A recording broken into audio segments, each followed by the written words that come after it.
School of magic today episode title अपनी पहचान के बारे में अनिश्चित।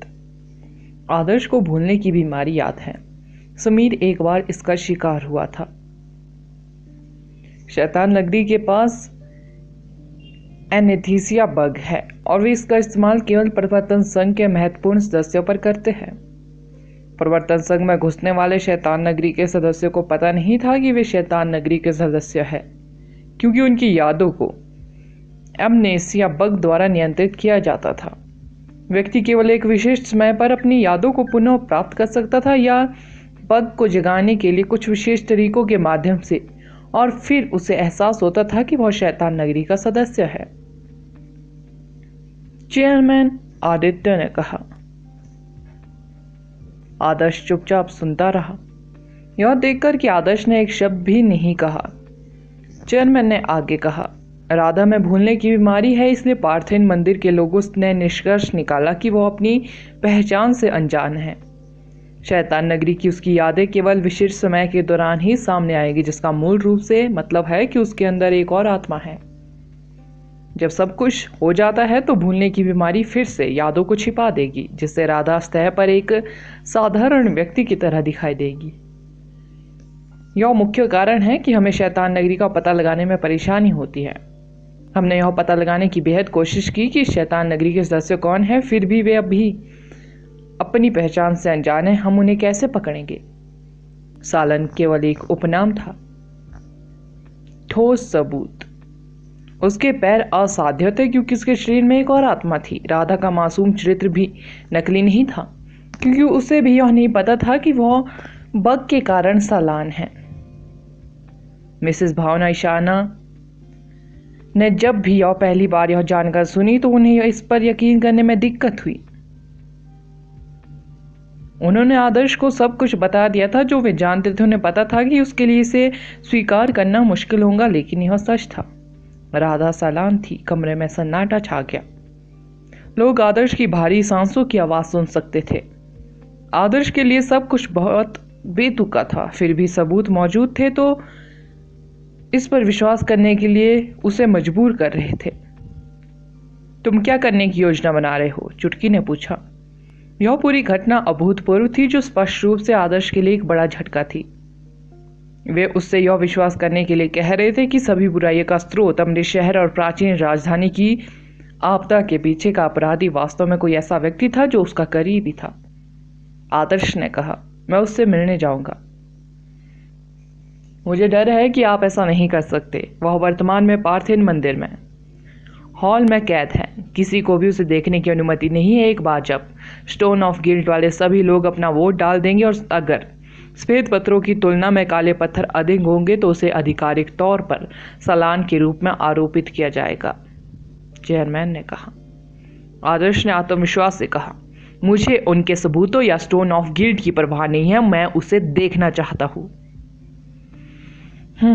पार्थिन मंदिर की सशस्त्र शक्ति चौंकाने वाली है। यह ऐसी चीज नहीं है जिसका सामना आप अकेले कर सकते हैं, चेयरमैन ने आह भरते हुए कहा।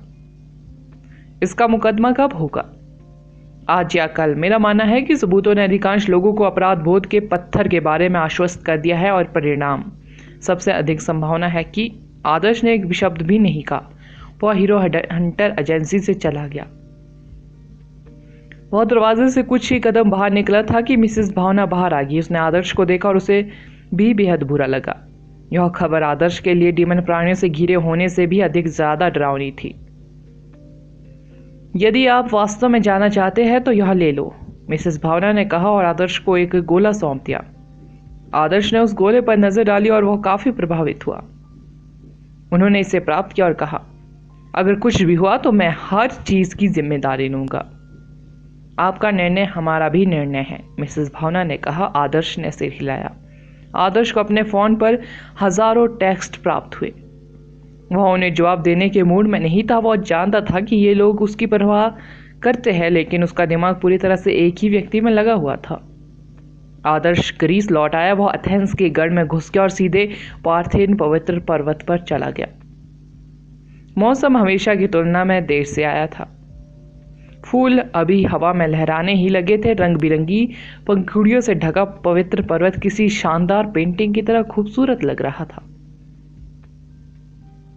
आदर्श ने अपना सिर उठाया और पहाड़ पर पंखुड़ियों और पत्तियों के बीच देवी के पवित्र हॉल पर नजर डाली। उसे तुरंत याद आया कि राधा ने कहा था कि वह चुनाव खत्म होने के बाद वापस आ जाएगी।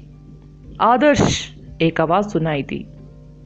आदर्श ने आवाज से आने वाली जगह की ओर देखा और मिस्टर संदीप भैरव जी और को देखा। ऐसा लग रहा था कि वे उसका बेहद समय से इंतजार कर रहे थे।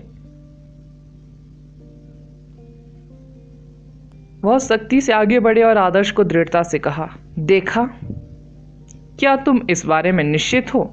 आदर्श ने कहा, इसमें कोई संदेह नहीं है। भैरव जी ने उससे कहा, हम आपकी मदद नहीं कर पाएंगे। अगर आदर्श की जान को खतरा होता तो वे उसकी मदद करने के लिए हमेशा तैयार रहते। चेयरमैन भी आदर्श के साथ आते और उनमें से कुछ लोग किसी भी तरह की स्थिति को संभाल सकते थे। हालांकि इस बार उनके पास कोई विकल्प नहीं बचा था। पवित्र न्यायालय किसी भी देश को उनके अधिकार को चुनौती देने की अनुमति नहीं देगा। तीनों ने जो कुछ भी किया वह रॉयल गार्ड्स, मैजिक एसोसिएशन और चीन के काउंसिलमैन का प्रतिनिधित्व करता था। अगर वे हस्तक्षेप करते तो निश्चित रूप से इससे बड़ी गड़बड़ी होती। सलाहकार जितेश ने गहरी आवाज में कहा, हम आपका पीछा करेंगे और अगर आपकी जान को खतरा हुआ तो हम आपको बचा सकते हैं। यह स्पष्ट था कि चेयरमैन ने उन्हें पहले ही बता दिया था कि उसकी योजना क्या थी, या शायद उन्होंने पहले ही अनुमान लगा लिया था कि आदर्श पार्थिन मंदिर का दौरा करेगा। क्या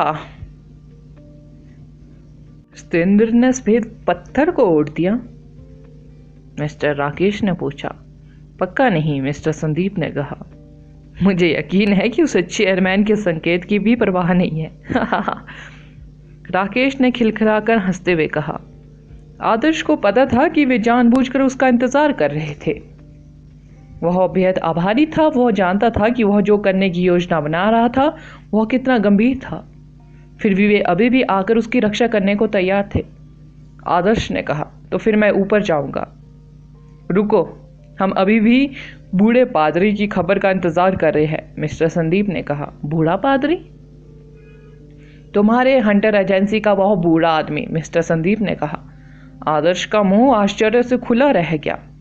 पता चला कि दादू कभी पवित्र न्यायालय का पादरी थे। पादरी पवित्र न्यायालय का सर्वोच्च स्तर था जो 13 मैजिस्ट्रेटों की देखरेख के लिए जिम्मेदार था। पवित्र न्यायालय के मैजिस्ट्रेटों की स्थिति चौंकाने वाली थी, लेकिन पादरी के पास उनसे भी अधिक शक्ति थी। आदर्श ने पहले ही अनुमान लगा लिया था कि दादू अपनी सेवानिवृत्ति से पहले एक महान अधिकारी थे। फिर भी उसे इस बात का अंदाजा नहीं था कि बूढ़ा आदमी कितना बड़ा अधिकारी था। पार्थिन मंदिर का पवित्र प्रांगण, एक गोल मेज और 13 कुर्सियां। बंद कमरे में सिर्फ यही चीजें थी। कमरा सैनिकों से घिरा हुआ था। अलग अलग देशों के 13 मैजिस्ट्रेट मेज पर बैठे थे। उनके सामने सबूतों से भरे कई कागजात रखे हुए थे। कल उन्होंने सेंटेंस हॉल में एक परीक्षण आयोजित किया था। उन्होंने राधा की गवाही भी सुनी थी। भले ही उन्होंने अधिकांश समय ग्रेट म्यूज मेलोरा के उग्र आरोपों को सुनने में बर्बाद कर दिया था। यहाँ तक कि हॉल मदर, जो पूरे चुनाव में राधा का समर्थन कर रही थी, परीक्षण के दौरान चुप रही। आखिरकार उसने व्यक्तिगत रूप से राधा की बाहों में जिया की मृत्यु देखी थी और कैसे राधा के खून को सालन के कार्डिगन ब्लडस्टोन द्वारा स्वीकार किया गया था। मुकदमा समाप्त हो चुका था। यह बिल्कुल स्पष्ट है कि लड़की निर्दोष है। सलान 20 साल की एक युवा लड़की कैसे हो सकती है? उसकी जानकारी से स्पष्ट रूप से पता चलता है कि वह एक बहुत ही प्रतिभाशाली छात्रा है, बस इतना ही। कार्डिनल ब्लडस्टोन के लिए मैं यह मानने के लिए अधिक इच्छुक हूँ कि कार्डिनल ब्लडस्टोन द्वारा किसी के रक्त को स्वीकार किए जाने की कोई और संभावना है। सेंट पॉल चर्च के एक पुराने जादूगर लियोनार्ड ने कहा। लियोनार्ड, मेरा मानना है कि उम्र बढ़ने के साथ आप बेहद दयालु हो गए हैं। सबूत बिल्कुल स्पष्ट है। उसका बचाव करना व्यर्थ है। मैं अपना वोट नहीं बदलूंगा। कार्डिनल ब्लडस्टोन बिल्कुल गिल्डस्टोन की तरह है। यह कभी झूठ नहीं बोलेगा और इसे हेरफेर भी नहीं किया जा सकता है। बहुत सालन है। उम्र का कोई मतलब नहीं है जहां तक मुझे पता है। शैतान नगरी का नया रेड कार्डिनल कोल्ड प्रिंस भी एक बहुत ही बुद्धिमानी युवक है। हमें पूरा यकीन है कि वह स्क्वाड हॉल ऑफ लिबर्टी से चोरी के लिए जिम्मेदार है, पार्थिन मंदिर के एक मैजिस्ट्रेट ने कहा। School of magic next episode title पवित्र पर्वत पर प्रवेश। निजी बैठक में ज़्यादा विवाद नहीं हुआ। ज़्यादातर मैजिस्ट्रेट मानते थे कि रेड कार्डिनल ब्लड स्टोन उनके पास सबसे अच्छा सबूत था। अगर कार्डिनल ब्लड स्टोन शैतान नगरी के किसी सदस्य की पहचान नहीं कर सकता तो उनका स्टोन ऑफ गिल्ड भी बेकार हो जाएगा। अंत में दो पवित्र न्यायालयों के मैजिस्ट्रेटों के नए कमरे का दरवाजा खोला। पवित्र न्यायालयों के जादूगर अपराधी को दोषी ठहराए जाने के बाद उसे मृत्युदंड देने के लिए जिम्मेदार थे। इससे भी अधिक डरावनी बात यह थी कि प्रत्येक पवित्र दरबारी मैजिशियन एक सुपर मैजिशियन था। दादू कमरे के बाहर इंतजार कर रहे थे। हालांकि वह कभी पादरी थे, फिर भी उसे कमरे में प्रवेश करने की अनुमति नहीं थी। वह केवल कमरे के बाहर ही परिणाम का इंतजार कर सकते थे। ऐसा कहा जा रहा है कि वह 13 मैजिस्ट्रेटों से निर्णय जानने के लिए अपने प्रभाव का आसानी से इस्तेमाल कर सकते थे। मैंने अपनी पूरी तरफ से कोशिश की, पुराने दोस्त लियोनार्ड ने कहा। बरी और दादू के कंधे पर थपथपाया। दादू का उपनाम वास्तव में बख्शी नहीं था। उन्होंने रिटायर होने और हीरो हंटर एजेंसी खोलने के बाद ही अपनी पहचान छिपाने का फैसला। उनका असली नाम आदिल वर्मा था। आदिल वर्मा ने अन्य मैजिस्ट्रेटों की ओर देखा और उन सभी ने एक ही उत्तर दिया। आदिल वर्मा को पता था कि दोषी करार दिया जा चुका है। एक दुर्लभ अतिथि, अगर मैं गलत नहीं हूं 10 साल हो गए हैं जब मैं इससे आपने पवित्र न्यायालयों की प्रवाह की है। महान मैजिस्ट्रेट दुलंक ने दादू को देखकर मुस्कुराते हुए कहा। मेरे पास तुमसे कहने के लिए कुछ नहीं है। तुम्हारा भी हाल असेंडेल जैसा ही होगा, दादू ने ठंडे स्वर में कहा। वह मुड़े और तुरंत चले गए। डुलैंग का चेहरा काला पड़ गया और वह दादू को घूरने लगा। चूंकि दादू को पहले से ही परिणाम पता था, इसलिए संभवतः वह भैरव जी और मिस्टर संदीप जैसा ही कुछ करने वाले थे। पहाड़ी रास्ते पर ऊपर जाते हुए आदर्श ने विश्वास के हॉल को पार किया, न्याय के हॉल को छोड़ दिया और जल्द ही देवी के पर्वत की ओर जाने वाले तारों वाले पर्वत पाथ पर पहुंच गया। दादू पहले से ही तारों वाले पर्वत पाथ पर उसका इंतजार कर रहे थे। भैरव जी तुरंत ऊपर गए और पूछा, कैसा रहा? दादू ने अपना सिर हिलाया और कहा, मुझे डर है कि वे रात होने से पहले इसकी घोषणा कर देंगे।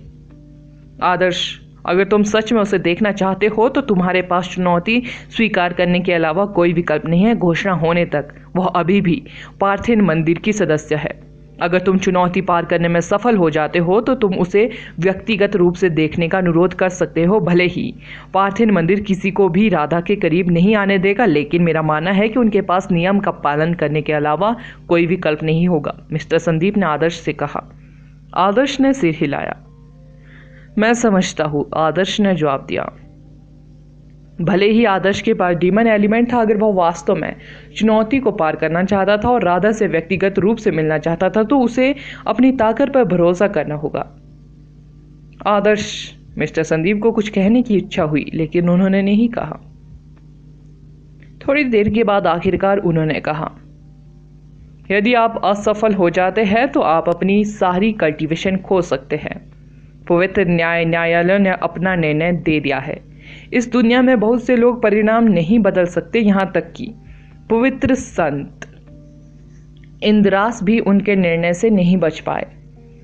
कुछ समय पहले दुनिया के सबसे शक्तिशाली शैडो मैजिशियन एसेंडेल भी असफल हो गया था। आपने अभी अभी वर्ल्ड कॉलेज टूर्नामेंट में नाम कमाया है और आपको भगवान की मोहर का आशीर्वाद मिला है। हम सभी का मानना है कि आप भविष्य में हमसे आगे निकल जाएंगे।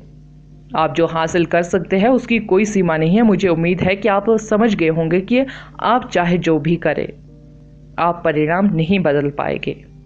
हम ईमानदारी से चाहते हैं कि आप इसके बारे में शांति से सोचें, ताकि आप अपना जीवन बर्बाद ना करें, कम से कम निष्पादन के दौरान। मैं चेयरमैन से अनुरोध करूंगा कि वे आपसे आखिरी बार उसे देखने का अनुरोध करें। मिस्टर संदीप ने आखिरकार वे शब्द कहे जो वह अब तक कहना चाहता था। किसी और ने कुछ नहीं कहा क्योंकि वो आदर्श के चरित्र से बेहद परिचित थे।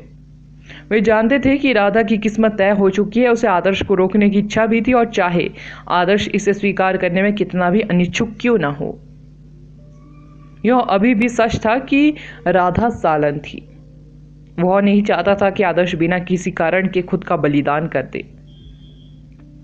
भैरव जी और झूमेंग ने भी यही सोचा। अगर आदर्श ने अपनी मौजूदा ऊंचाइयों को अकेले हासिल नहीं किया होता तो वे निश्चित रूप से उसे कुछ भी हासिल करने से रोक देते। देवी के पर्वत पर घुसने की कोशिश करना पार्थिन मंदिर और पवित्र न्यायालय के निर्णय और अधिकार को चुनौती देने के समान था। यहाँ तक कि एक निषेध मैजिशियन भी दो दुर्जय गुटों का विरोध करने के लिए तैयार नहीं था जो जादू संघों से अधिक मजबूत थे। आदर्श ने मिस्टर संदीप और उसकी रक्षा के लिए आए अन्य लोगों की ओर देखा। आदर्श ने कभी नहीं सोचा था कि राधा पर ऐसा आरोप लगेगा। वह कुछ समय पहले ही राधा को अपने देश वापस लाने के बारे में सोच रहा था और दोनों एक आरामदायक बेफिक्र जीवन जी सकते थे। हालांकि वह एक बात से अच्छी तरह वाकिफ था, वह उससे मिलना चाहता था, चाहे कितनी भी मुश्किलें क्यों ना हो। उसे उसके साथ रहना था। अगर ऐसी खबर उसके लिए विनाशकारी थी तो राधा के लिए वह क्या कर सकती थी। जब वह छोटी थी तो वह कितनी कमजोर थी कि एक सामान्य व्यक्ति की तरह खड़े होने के लिए संघर्ष करती रहती थी। जब वह अकेली होती थी तो वह आंसू बहाती थी। उसके जैसी लड़की अकेले आरोपों का सामना कैसे कर सकती थी। आदर्श ने जवाब दिया, अगर मैं उसकी रक्षा नहीं कर सकता तो मजबूत बनने या अधिक गौरव अर्जित करने का क्या मतलब है। लेकिन क्या तुमने कभी सोचा है? मिस्टर संदीप कुछ और कहना चाहते थे। दादू ने मिस्टर संदीप की ओर सिर हिलाया। मिस्टर संदीप ने आगे बात नहीं की। आदर्श ने अपना पैर स्टाररी माउंटेन पथ पर रखा। केवल अनुमति प्राप्त लोगों को ही वहां जाने की अनुमति थी। 2 महीने पहले आदर्श को अनुमति दी गई थी, लेकिन आज वह एक अवांछित मेहमान था। दोस्त, यह स्टाररी माउंटेन पथ है। यदि आप बिना अनुमति के प्रवेश द्वार से अंदर प्रवेश करते हैं तो आप एक क्रूर मौत मरेंगे। आपको अपने कार्यों पर पुनर्विचार करना चाहिए। प्रवेश द्वार पर खड़े एक पवित्र दरबारी मैजिशियन ने सख्ती से कहा। आदर्श ने जवाब दिया, मैंने अपना मन बना लिया है। मिस्टर संदीप को स्टाररी माउंटेन पथ के खतरों के बारे में किसी और से ज्यादा जानकारी थी। जब उसने आदर्श को उसमें प्रवेश करते देखा तो उसका चेहरा पीला पड़ गया। मिस्टर संदीप ने स्थिति का आंकलन करने के बाद अपने प्रयास को छोड़ने का फैसला किया, लेकिन आदर्श उससे भी ज्यादा दृढ़ था। वह तब तक हार नहीं मानने वाला था जब तक कि वह व्यक्तिगत रूप से राधा से नहीं मिल जाता। वह अपनी कल्टीवेशन खोने वाला था। एक घुसपैठिया स्टाररी माउंटेन पथ में प्रवेश कर गया है। एक घुसपैठिया स्टाररी माउंटेन पथ में प्रवेश कर गया है। एक घुसपैठिया। पवित्र पर्वत पर तेज आवाज गूंज उठी। एक प्राचीन घंटा बजने लगा। यह कई सालों से नहीं बजा था और बहुत भारी आवाज आ रही थी। स्टाररी माउंटेन पथ पर क्योस एलिमेंट की एक गहरी नीली रोशनी दिखाई दी। असाधारण ऊर्जा इस बात की परवाह किए बिना बह रही थी कि लोग पवित्र पर्वत को किस दिशा में देख रहे थे। जैसा कि मिस्टर संदीप ने कहा, एक बार जब घुसपैठिया चाप के आकार के प्रवेश द्वार से अंदर चला जाता तो जादुई फॉर्मेशन तुरंत एक्टिवेट हो जाती, जिससे लंबे पहाड़ी रास्ते पर पर्दा पड़ जाता। यहाँ तक कि ऊपर का आसमान भी कसकर बंद था। आदर्श को ऐसा लग रहा था कि वह एक खाली सुरंग में था, क्योंकि वह अपने आसपास कुछ भी नहीं देख पा रहा था। उसने सीढ़ियों पर रास्ता रोकते हुए केवल 4 मूर्तियां देखी, जिनमें जानलेवा ऑरा था। आदर्श को अपनी ताकत दबाई जा रही महसूस हो रही थी, लेकिन यह दमन बहुत ज्यादा नहीं था। वह अभी भी अपनी पूरी ताकत का इस्तेमाल करने में सक्षम था। हालांकि मिस्टर संदीप ने स्पष्ट रूप से उल्लेख किया था कि सुपर लेवल की ताकत के बिना स्टाररी माउंटेन पथ की चुनौती को पार करना असंभव था। किसी के घुसने की खबर ने तुरंत पूरे पवित्र पर्वत को हिलाकर रख दिया। यहाँ तक कि हॉल ऑफ फेथ के अनुयायियों ने भी इसे सुना। यह खबर एथेंस के गढ़ में फैलती रही। यह एक प्राचीन निषेध था। जब एक साहसी व्यक्ति ने इसे तोड़ने का प्रयास किया तो इसने सभी का ध्यान आकर्षित किया। अगला एपिसोड जानने के लिए बने रहे मेरे इस चैनल के साथ। Thank you.